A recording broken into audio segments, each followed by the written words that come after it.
There is something about the hubbub that happens before a service begins that just warms my heart.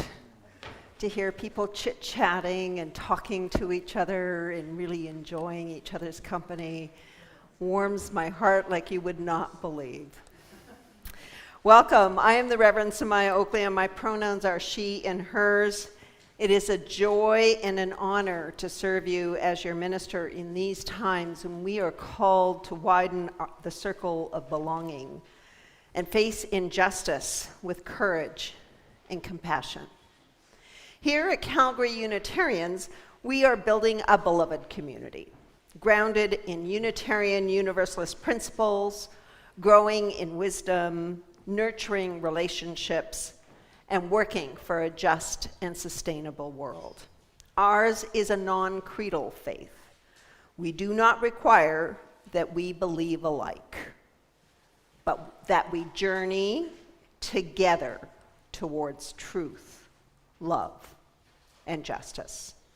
So whoever you are, and whatever your circumstances, whatever your color, your ethnic background, your sexual orientation, gender, or place in your spiritual journey, you are welcome in this space.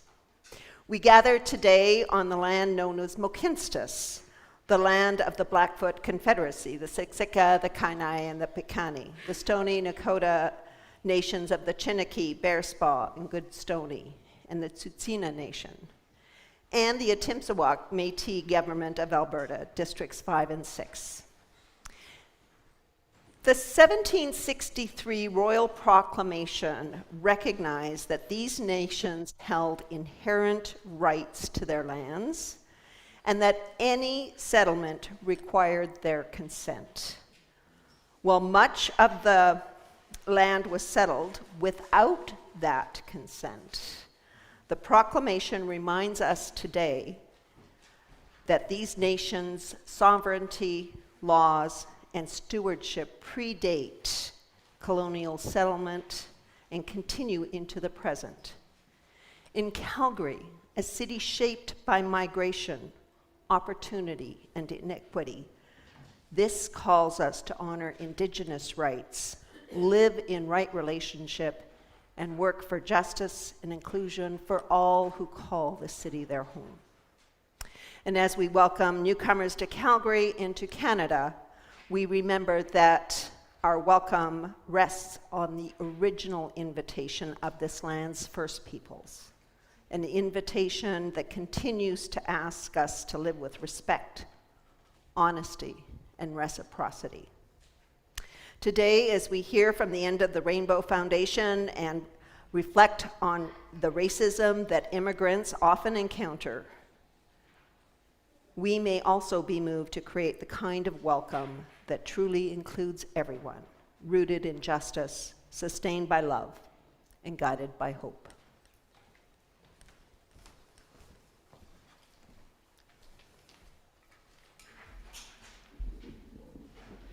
In Canada, our diversity is our strength. We have officially been declared a multicultural and bilingual country. Trudeau Sr. and Trudeau Jr. stated progress is not made in spite of differences, but thanks to them. Differences need never be met by hatred, but by respect.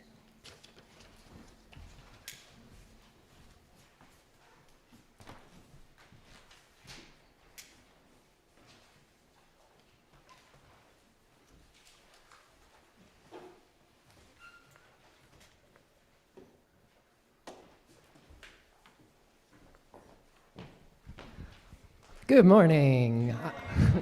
I'm Christian Power, the music director here. I'm delighted to introduce our opening song, Building a New Way, number 1017 in your teal hymnals. I invite you to rise in body or spirit here as we sing together.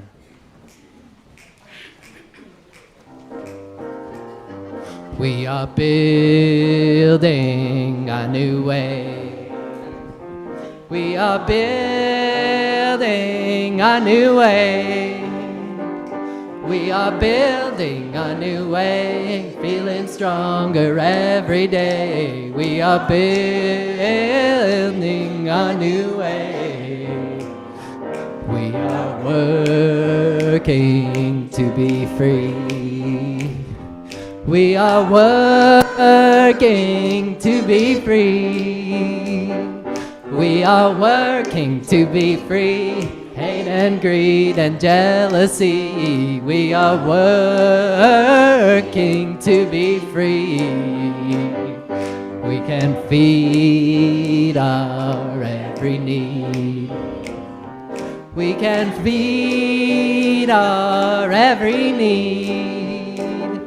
We can feed our every need. Start with love, that is the seed. We can feed our every need. Peace and freedom is our cry. Peace and freedom is our cry. Peace and freedom is our cry. Without these, the world will die. Peace and freedom is our cry.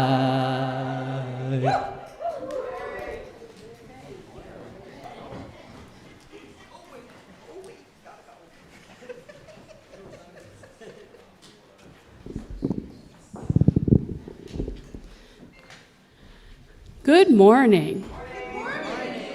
I had a good one for my mic check this morning. It got a really good laugh, so let's try it again. What do you call a hen who counts her own eggs? A mathma chicken. Good morning on this rainy, sunny Sunday day. I'm so happy to see you all here. I am Rachel Smith, the DRE around this joint. My pronouns are she, they, and today I have a special little treat for y'all. We are introducing Elliot, who is going to be our new religious education program assistant. So Elliot is joining us for the first day, and I am going to hand over the mic to him, and he is going to take us on a journey to hear about Baba Yaga. So please give a warm welcome for Elliot. Hello, everyone. Thank you. Hi. Thank you so much, Rachel, and thank you, everyone, for having me today. It is so wonderful to be here with you this morning. As we said, my name is Elliot. I use he, him pronouns. And a little bit about me before I get into the story. I'm a recent graduate of the Disability Studies program at Bow Valley College. I also work as an educator at the Center for Sexuality, and I'm an avid line dancer. So if you, So if you really like country music and dancing, let's talk about it. I also want to sincerely thank you for the opportunity to serve as your new religious education assistant. I'm really looking forward to working with Rachel and the kids and all of you in supporting the families of this congregation and this wonderful community as well. I'm also grateful to be able to share a story with you today during the Time for All Ages. I've chosen a snippet from the folktale of Baba Yaga as it is very long. Baba Yaga is a Slavic witch of the woods, and my personal faith and family history is grounded in Slavic folk practices, passed down through the matriarchs in my family. A lot of my spiritual life is spent studying, connecting with, and reflecting on Baba Yaga. Many people see her as a personification of Mother Earth, but not an always gentle version. Baba Yaga is complex. She can be warm, nurturing, and wise, but also cold, stern, and terrifying. Like the earth itself, she doesn't offer simple answers. Some say she represents natural order. But to me, Baba Yaga embodies a chaotic force of nature. And if you ever seek her guidance, she won't make it easy, but she will teach you something true. So to stay close to today's theme of welcoming newcomers, I've chosen a part of the story where Baba Yaga introduces a young girl to a community of beings she wouldn't normally connect with. So here we go. There once was a girl named Lena who found herself living in the deep forest with Baba Yaga. She had come on an errand from her stepmother to fetch fire from Baba Yaga's enchanted hearth. But the fire of Baba Yaga is not given freely. It is ancient and powerful, and anyone who wants it must earn it. One day, Baba Yaga took Lena to the entrance of a dark underground tunnel. "My children are down there," she said, "and I need them to come home. Don't come back until you have all of them. If you return empty-handed, well, then my fire pitch will finally get a well-deserved morsel." Lena, terrified, turned to her enchanted doll, a gift from her mother, and asked, "Dolly of mine, what should I do? Baba Yaga has led me into this hole, and I see no children here." The doll replied, "Sing, Lena, sing, and the children will come out." So, though she was afraid, Lena began to sing. Her voice echoed through the tunnel. She sang songs she had learned from her mother. Lena sang songs about doves and falcons, roses and poppies, oaks and birch trees, the moon and the stars. As she sang, the tunnel walls began to glow faintly, and her fear eased just a little. And then they appeared. From the dirt and the shadows crept earthworms, beetles, grubs, centipedes, rats and moles, spiders and salamanders. They slithered and skittered, closer and closer, drawn by her voice. Frightened, Lena stopped singing, afraid they might swarm her. But in tiny voices, they whispered and squeaked, "Please, sing more, Lena." Still afraid, she continued. She sang healing songs, weather songs, holiday songs, songs for weddings and funerals. She sang until her throat was dry. Finally, to rest her voice, she asked, "Who are you?" "We are the children of Baba Yaga," they replied. "Oh," said Lena, startled but relieved. She asked, "Will you come with me above ground?" "No," they cried. "This is our home. We like it here." Lena looked at their slimy skins, their skittering legs, and flinched. Even if she could hold them, there were too many to carry. Then she had an idea. She stood up and began to sing again, but this time she walked slowly toward the entrance. The creatures followed her, enchanted by her song. When Lena emerged, Baba Yaga was waiting. "Ah, my children, what took you so long? The sun is nearly up and we've got work to do." Then she turned to Lena. "They're not what you expected, are they? Or maybe they are. As the mother of the forest, all creatures of the forest are my children, from the birds in the trees to the worms under rocks and the rats in the roots. Why should a deer be more admired than a toad? Why praise the eagle and shun the centipede? They are all miracles of the earth, and as much as we love the blessings of Mother Earth, at some point, my children get a little too blessed by the dirt and have to get clean." So Baba Yaga then picked up a snake and shook it until it became a broom. She piled herself, her children, and Lena into her mortar and gave it a gentle push. When they reached her hut again, Baba Yaga pulled a sieve from the wall. "Take this. Go down to stream and fetch water from the bathhouse and clean up my children. I'll be gone until sundown, and if they're not immaculately clean when I get back, well, then the fire pitch will finally eat." And with that, she left. Lena looked around the hut. Earthworms wriggled on the floor, salamanders climbed the walls, and rats scurried off with crumbs, and spiders spun cobwebs in every corner. The doll whispered, line the sieve with clay from the riverbank. It will hold water." So Lena did. She filled the sieve and poured the water into a vat in the rickety bathhouse. She heated stones from a steam and invited the creatures in. She wet a bundle of leafy branches and gently brushed each creature with warm water. As she tended to each animal or insect, Lena began to feel less like a stranger in a strange place and more like a part of something shared, something alive. By the time she finished, their skins, shells, and fur glistened. She looked outside and the sun was nearly down. They hurried back to the hut, and as soon as they arrived, the creatures all lined up. Baba Yaga walked in and squinted at them. She inspected each one. When she got to the last, she turned to Lena and said, Not bad. Not bad at all. Ah, well, my fire pitch will go hungry another day." So she tossed some crumbs outside, and the creatures rushed off to return to the earth. Then she gestured to Lena, "Sit." They ate a quiet meal together, and Lena saved a crumb for her doll. After the long night and day, she helped with the dishes, made up her bed, tucked her doll beside her, and fell asleep. And that's the end of the chapter of that story. So thank you again for having me today, everyone. I hope that, like Lena, we can all remain open, open to those who seem different, even strange or unfamiliar. Because in every corner of our world, even under rocks and in the shadow, there are lessons, companions, and communities waiting to be found. Thank you.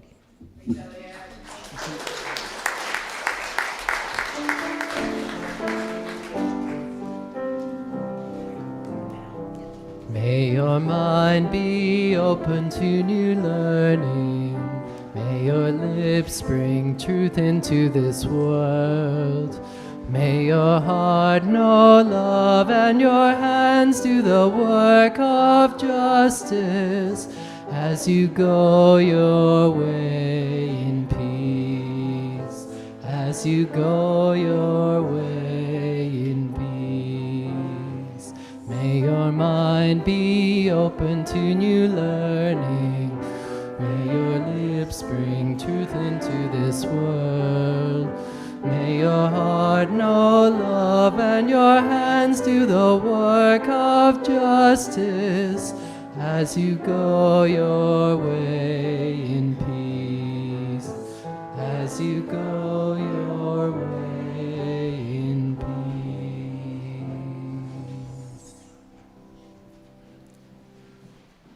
And now, time for the offering. And for October, it is the Center for Newcomers. The purpose of this church is to encourage all who gather here to grow more generous in spirit and action. This is the great end of the world's faith traditions, to bring human beings closer to divine acts of creation and compassion. We now take an offering that allows us to exercise that all-important generosity of spirit, an offering that will support this self-supporting church and its many ministries. First-time visitors, please let the basket pass you by, as your presence is a gift to us all. And each month we give a portion to an organization in the larger community, and this month it is the Calgary's Center for Newcomers, the topic of our talk here today. This vision is to support all newcomers and the receiving community as well in becoming a diverse, united community through service and initiatives that create conditions for success and foster a welcoming environment in Calgary. If this is where you'd like to direct your offerings, please indicate for others in the memo line of an envelope or in an e-transfer. After the basket has passed you by, feel free to come forward to light a candle at one of our sconces or drop a pebble in our communal water in honor of a joy or sorrow you are carrying in your heart. The gifts of this congregation will be most gratefully received. Thank you.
Matthew, that was incredibly beautiful. The trills. Thank you so much. To me, it was like water trickling along. It was just absolutely beautiful. During each of our services, we take time to tend to the sacred web of connection that binds us to each other. This is a moment that deepens our roots with one another. It affirms the joys and the struggles that we all have in life, the joys and the struggle that ripple out throughout our community. Like the hidden roots of a tree, our care steadies and sustains us. So let us begin with the joys that fill our days, the days that arrive quietly.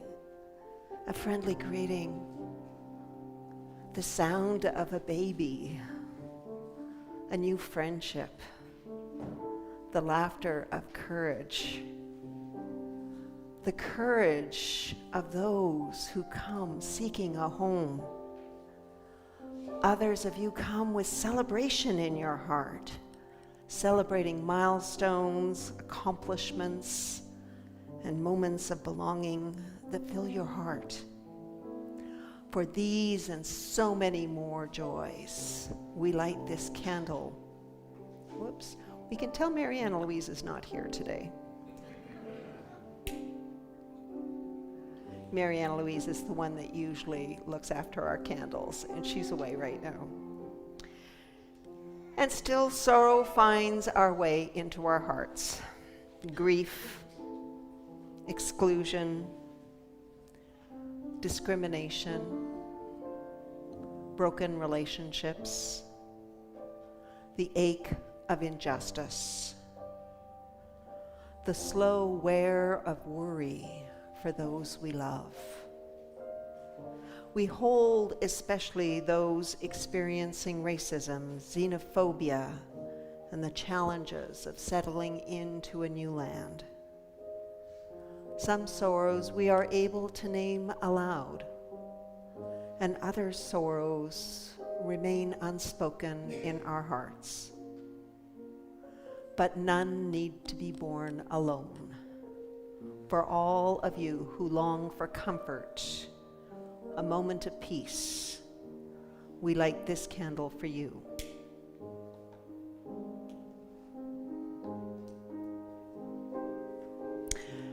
And we also remember the wider world.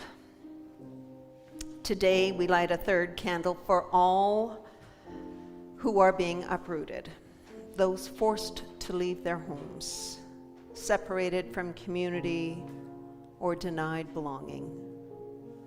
We lift up those who face systemic barriers, discrimination, or threats to safety. May this candle be a prayer for all people, so that they may be welcomed with justice, dignity, and care, and that we deepen our own commitments to act with compassion and care.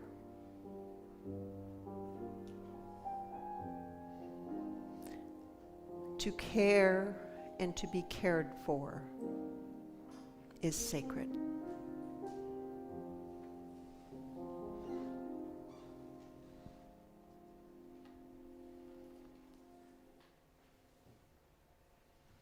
And now, let us turn inward, bringing our attention to our eighth principle, the ongoing work of spiritual growth, individually and together. After some contemplative words, we'll have an opportunity to sit in silence for about 2 minutes, knowing that Nous Ensemble will bring us out of silence, so you can just rest in the silence. My dear ones, we are all on a journey. Some paths are familiar. Some are new and uncertain. Some of us have journeyed long in places where belonging was taken for granted. And some of us have come from away, learning the delicate, demanding art of finding a home. In this moment, we open ourselves to the possibility of growth. Growth in compassion, in courage, and understanding. Growth that asks us to recognize the dignity of each person we meet and the resilience of those whose lives have been shaped by displacement, exclusion, or injustice. Let us take time to reflect on our own hearts and how the hearts of our community can expand, how we can listen more deeply, act more faithfully, and welcome more fully. Each move forward towards inclusion, each act of care, each time we notice and speak against prejudice, is to move forward in that journey. So let us imagine our congregation as a garden, as diverse in its soil and seed, tended by hands committed to justice, love, and mutual respect. Some of those plants grow real fast, and some very slowly, and they struggle along. And all have a place. All are nourished when we care for the whole. So as we breathe in together, we embrace the possibility of transformation in ourselves and in our community and in the wider world. And as we breathe out, let us release our judgment, our division, making space for connection, understanding, and hope. In our time of silence, let us remember that our spiritual growth is never solitary. It is rooted in relationship, in our care for one another, and in our commitment to justice and belonging. Let us rest in silence.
Thank you so much for that beautiful, I'm just floating.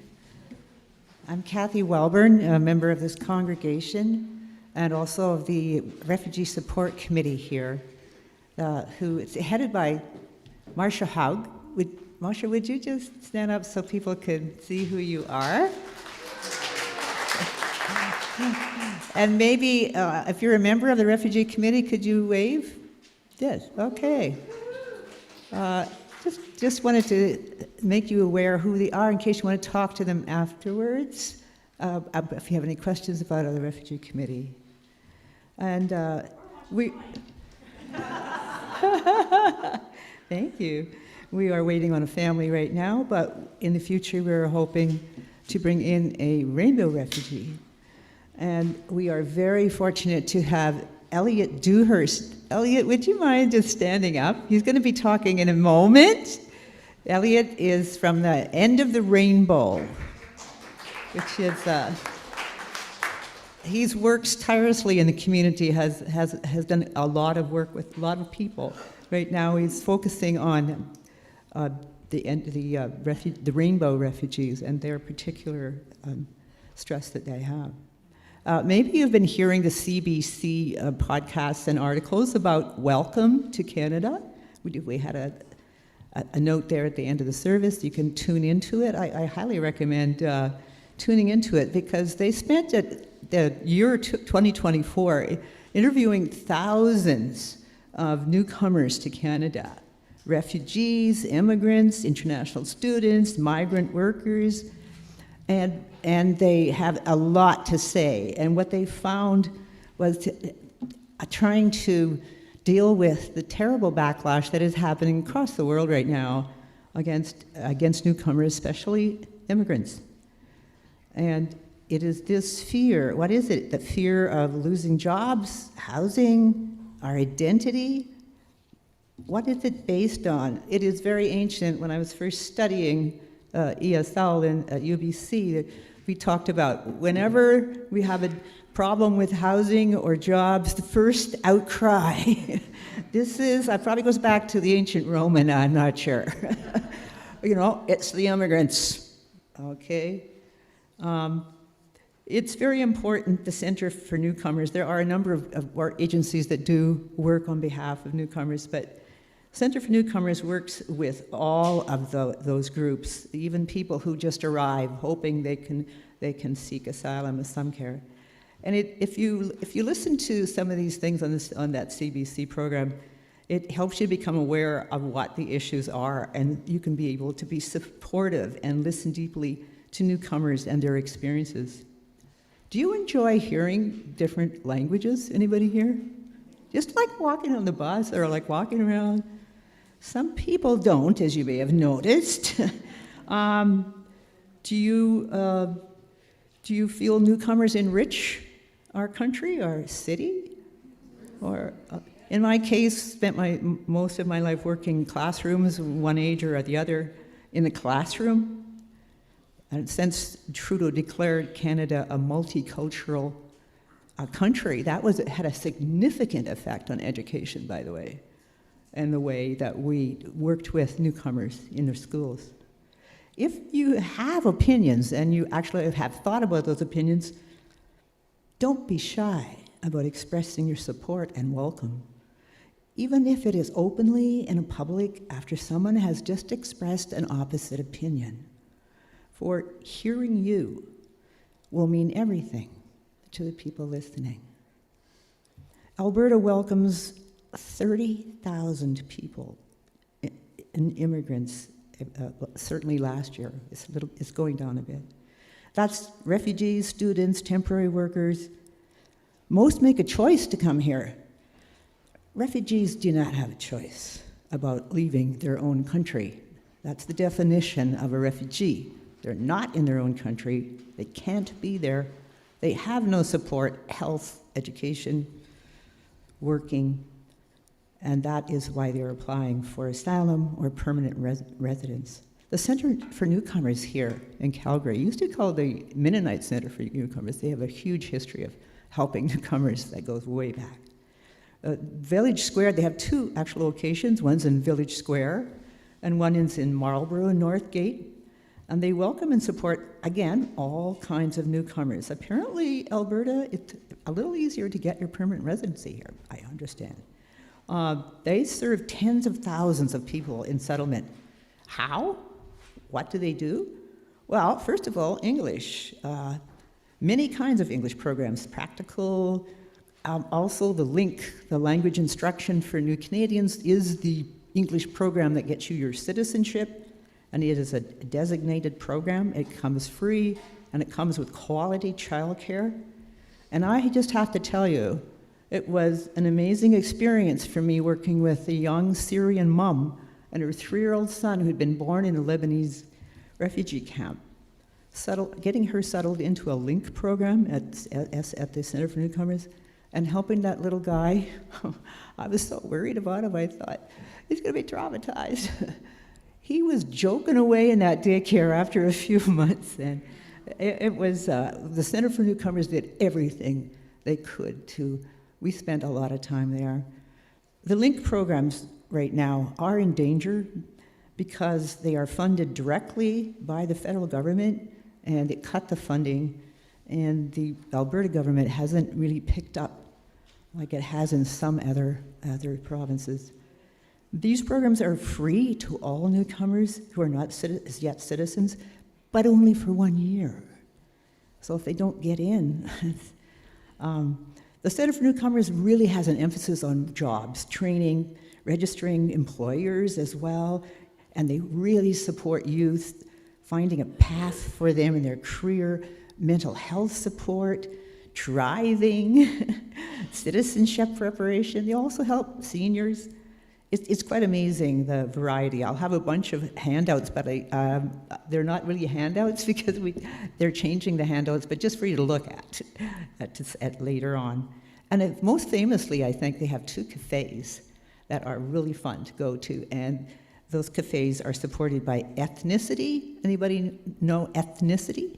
Which is a catering program, multicultural program. It's all part of the food, healthcare, the food and care for the kitchen that they set up for training people.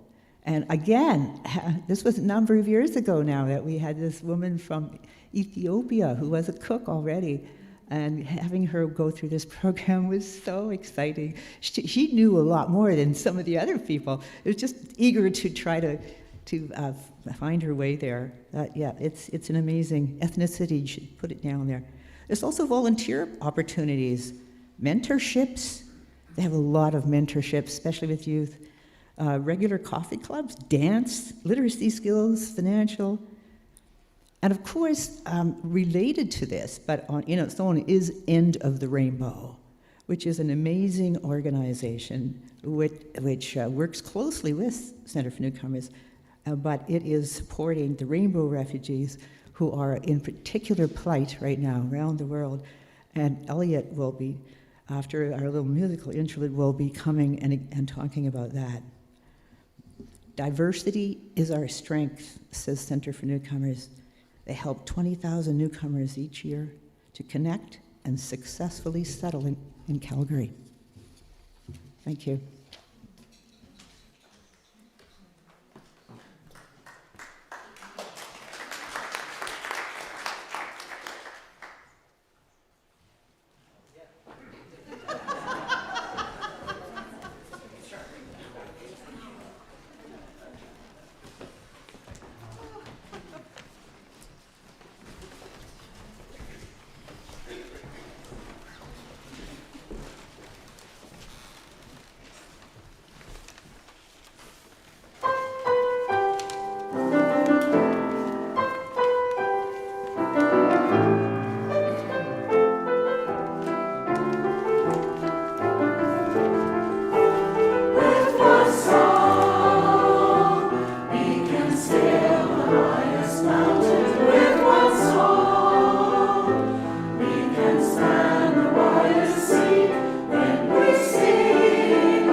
Good morning, everyone. Okay, I'm feeling a little bit short here. I really want to thank you for the opportunity to come here and speak a little bit to you about the work that we do. So I manage an organization based in Calgary called End of the Rainbow Foundation. We are a nonprofit and a foundation that was founded in 2018. And the core of the work that we do is in supporting LGBTQ plus newcomers and refugees. And you will find that I do use the acronym LGBTQ or LGBTQI plus. Sometimes I get a little bundled, but primarily because we use the acronyms that work for the people that we provide service to. And from a global context, that is the acronym that's going to be far more readily recognized. And so that's the one that we tend to use within our organization and that I use when speaking to these issues. And I just like to clarify that up front. The main reason that we were founded was a couple of pieces. One is that having a foundation allows us to fundraise directly for the funds that we need in order to privately sponsor refugees. It's very hard to find sponsors for LGBTQI refugees because a lot of the people who are doing the sponsorship are people from religious communities, people from communities of origin, who are the same communities that these people are fleeing from, and civil society organizations who don't necessarily always recognize why the work that we do is important in relation to all of the other people who also need refugee protection. So we were founded to be able to provide a space for that, and we were founded with key support from Center for Newcomers and the Affirming Network of Faith Communities, as well as some of the Ontario partners that we have and some of the national work that we do. We were also founded, though, in order to have a space where we could provide services to people regardless of their immigration status. So one of the key things with organizations like the Center for Newcomers, like Calgary Immigrant Women's Association, is that if they're IRCC funded, so funded by the Immigration and Refugee Citizenship Canada, there's very specific rules about who is allowed to receive programming and services based on their immigration status. So having End of the Rainbow Foundation founded allowed us to create a space where we could still provide services to folks who wouldn't be able to otherwise. And so while we work very closely with the Center for Newcomers, we are two very different organizations, and my colleagues in Center for Newcomers' LGBTQI team on their settlement vulnerable populations side volunteer time to End of the Rainbow in order to provide settlement supports that we otherwise may not be able to, and to be able to leverage a lot of the programs and services that they have over there that are just way larger than my small organization can take on. We're at this very interesting time right now, in that I've been doing this work since 2020, and where we are right now is very different from where we were when I started. So while the number of countries that criminalize same-sex relationships or criminalize aspects of trans and gender diverse communities, some of these are not always the same countries, and all of the other reasons why LGBTQI refugees are seeking protection. Those numbers haven't changed a lot. We have seen some improvements, so there's been huge gains. Marriage rights have been gained in a few Asian countries last year. What we're seeing is that while there's not an increase in laws, there is often an increase in the harshness of how these laws are being applied. So in the past year, like when I started, there were 71 countries that criminalized parts of the LGBTQI community. We're down to 69, but in those 69, the laws have gotten significantly harsher in many cases. Uganda's Anti-Homosexuality Act in 2023 is a really good example of that. Or folks who had been ignoring the laws on the books are now starting to enforce them. So when we're looking at maps that show where criminalization is happening, they don't really give you the full picture, because there are actually a lot of countries where there's laws protecting LGBTQI folks, but those laws are not being enforced, and often the police or the government are complicit in the persecution and harm that is happening.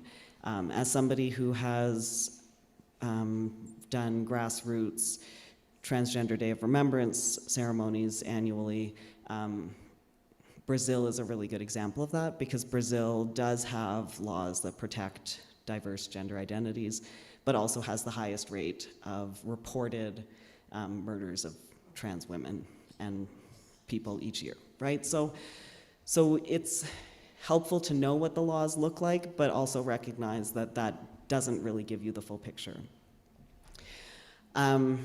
There's a lot of things when we're looking at LGBTQI refugees as well that make them unique in the broader kind of context of refugee work. So one of the key things that Kathy mentioned is that need to be outside of your country of origin. Oftentimes, when LGBTQI folks are able to get outside of their country of origin, they're in another country that is equally as unsafe for them. So some of the refugee camps, particularly in Africa, have actually had to be closed because LGBTQI refugees that landed in them were not safe within the broader refugees that had gathered in those camps. And so we also see a lot of differences in who is able to even get outside of their country of origin. And that's part of the reason why often you will see a lot of gay men coming through programs for LGBTQI refugees, because they can cross those borders in a way that oftentimes women cannot, especially in countries like Afghanistan, where they need to travel with a male family member, or in trans folks as well are not able to cross those borders often as easily. And there's also a lot of disparity in other ways for women and gender diverse folks in terms of access to education, access to technology that allows them to even search and find programs like ours. And a lot of the programs similar to the one that I run across the country are very small in their capacity. So we fundraise enough typically each year to submit 5 applications per year. We do fundraise for the full amount that we would be required as per other refugees. But because we know that even with the Rainbow Wrap amount, and I'll talk about the Rainbow Wrap in just a sec, that we're still gonna need more in order to make sure that they are able to live here comfortably and actually get settled. Because the amount that you are required to have each month to support a refugee is very, very small, and not really in line with what would be realistic for people to live on, especially in the days that we find ourselves right now. The other thing is that so there's a lot of protective factors that we'll talk about when we're thinking about refugees that help them arrive and settle more easily, which I hate using that word because it's not an easy process for anyone. But LGBTQI refugees are more likely to be traveling alone. They're more likely to be very disconnected and not want to be reconnected to their communities of origin. And so the language piece often leaves them a lot more isolated, because other refugees often are able to connect back to communities of origin, connect back to their cultural roots, to people who speak their language, in a way that the refugees that we work with are not able to or don't want to. They also are more likely to go through internal displacement once they arrive in Canada. So rather than arriving and settling, if they land in a community that is not as supportive as they had hoped, they are more likely to look to maybe move to Toronto, Vancouver, Montreal, where there's more LGBTQI community that's like visible. Or if they're like government assisted, or through a different refugee pathway than private sponsorship. If they land in somewhere like Fort McMurray or Lacombe, then they may also be more likely to try and get to Edmonton or Calgary. And each time that you move, that again sets you back financially, sets you back emotionally, sets back all those ties that you've built. I, in the past, have actually not talked about current events, but I'm going to right now. Because there's kind of three key things that I'm watching very closely that are really also going to impact a lot of the work that is done with LGBTQ refugees in this country. So one is the closure of USAID, because USAID provided the bulk of the HIV prevention and care globally. So if we're looking at Africa, for example, 80% of PEPFAR funding came from USAID. So while HIV status does not prevent people from accessing refugee protection, which is really important to know if people are reaching out and asking, we are likely to see people coming with more advanced stages and possibly AIDS in the next year.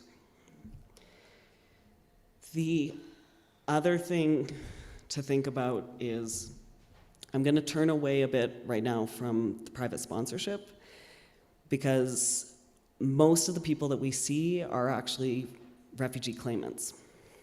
So these are people who come to Canada, make a claim in Canada, and they do not have the same access to care and supports that privately sponsored ones do. So those language classes, they don't have access to them. They get a work permit, but if they don't have any English language, it's very difficult for them to find work. There are a lot of refugee claimants right now in our shelter system, and finding safe housing can be difficult, because if they connect with a immigrant serving community organization that is not well-versed in LGBTQI refugee work, they may actually put them in housing with other people from their community of origin. So we will often find people that will reach out to us for help because they are worried about and still unsafe to be who they are, even though they are here.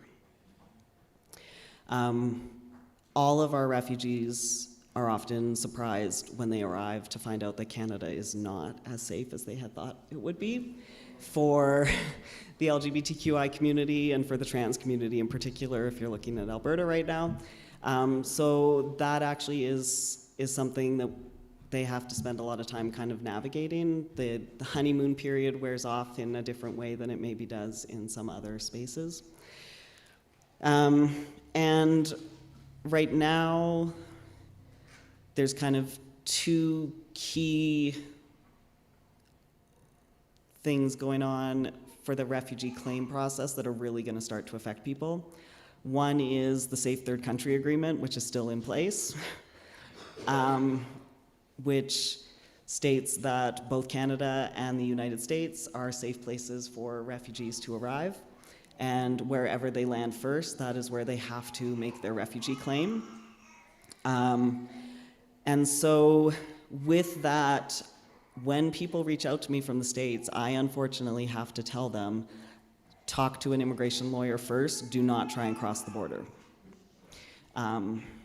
And so it is something to kind of keep an eye on, because until that Safe Third Country Agreement is recognized as not being valid, there are a lot of difficulties and barriers when it comes to folks who are in the States, whether they are United States citizens or not. The other key piece of legislation right now that is still in discussion and has not actually been implemented is what was Bill C-2 but is now Bill C-12, which has a lot of information in there that is worth having a look at if you are interested in or worried or concerned with refugee claim processes.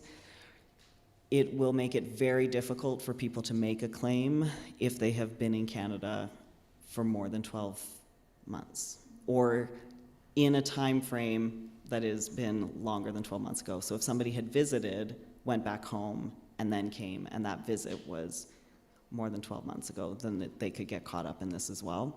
The reason that I bring this up is that we do get a lot of LGBTQI refugees who come as students, who come on temporary foreign work permits, who come on other visas.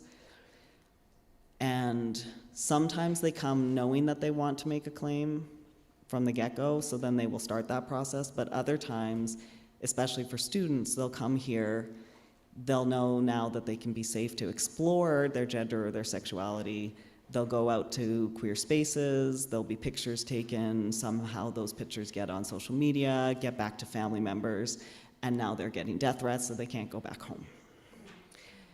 If that 12-month piece gets put in place, they may not actually be able to make a claim process with the way that it is being proposed right now.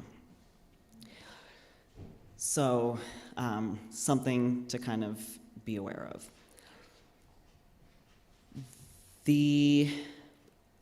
With the claimants, we have some programs that we've kind of built to try and mitigate some of those gaps, but there's always limitations in what we're able to do.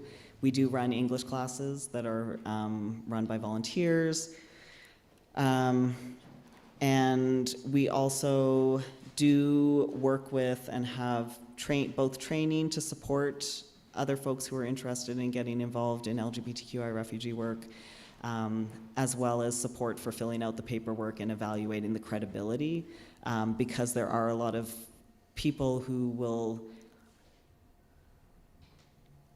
sometimes try to navigate the system who may not qualify or who may not be credible.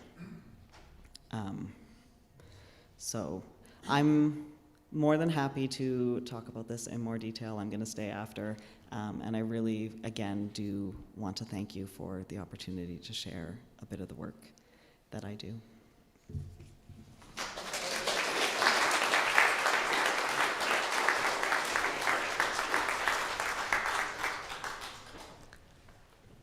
Such a joy to have you with us,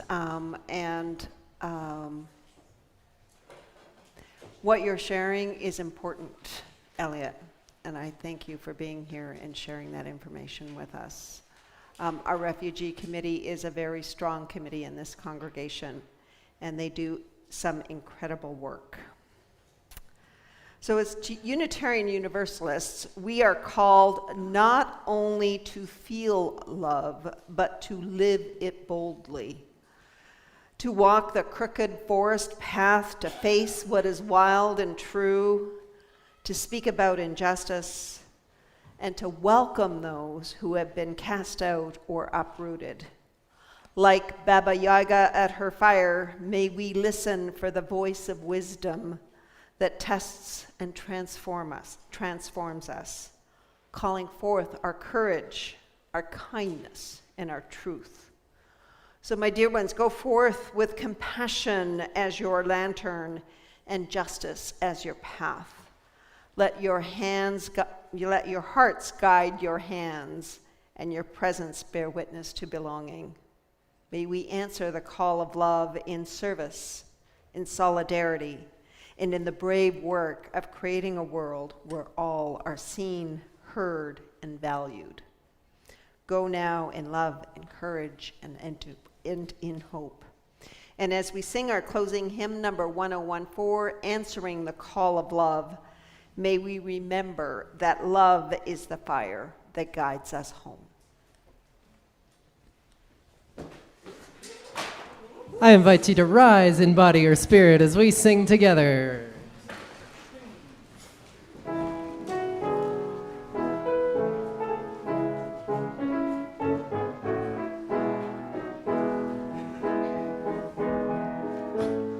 The promise of the Spirit,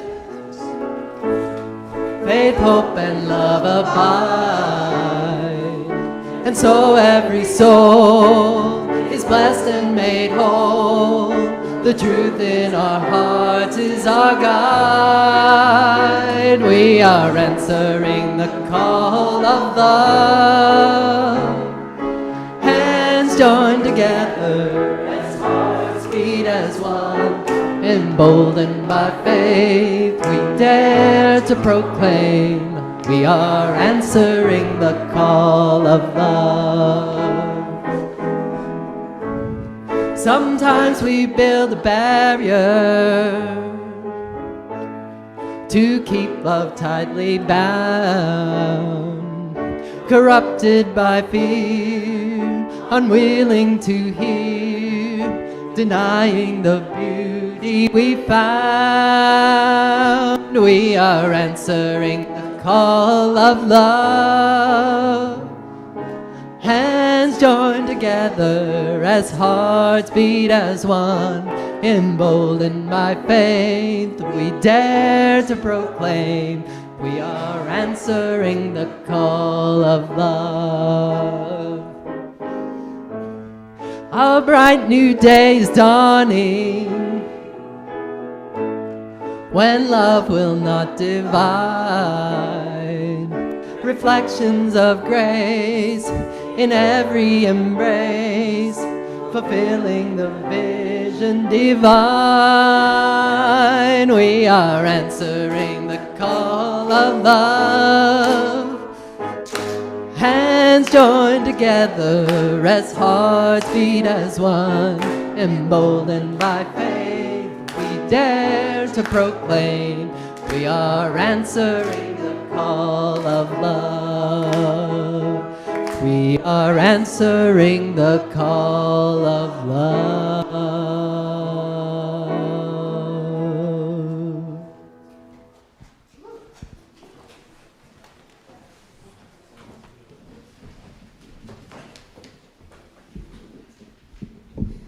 We now extinguish the chalice, but not the fire in our hearts.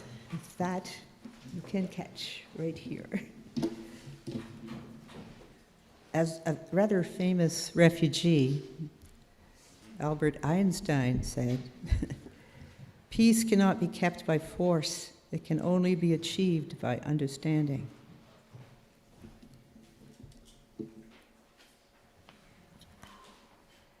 And now we would turn and wave to those at home. And we please join us for coffee in the next room there, and hang around to talk to Elliot and myself and the Refugee Committee, please. And don't forget, next Sunday is a intergenerational Sunday where you actually come in a costume. And it is also a congregational conversation as well next Sunday. So please join us for coffee and conversation. Thank you.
Cuts.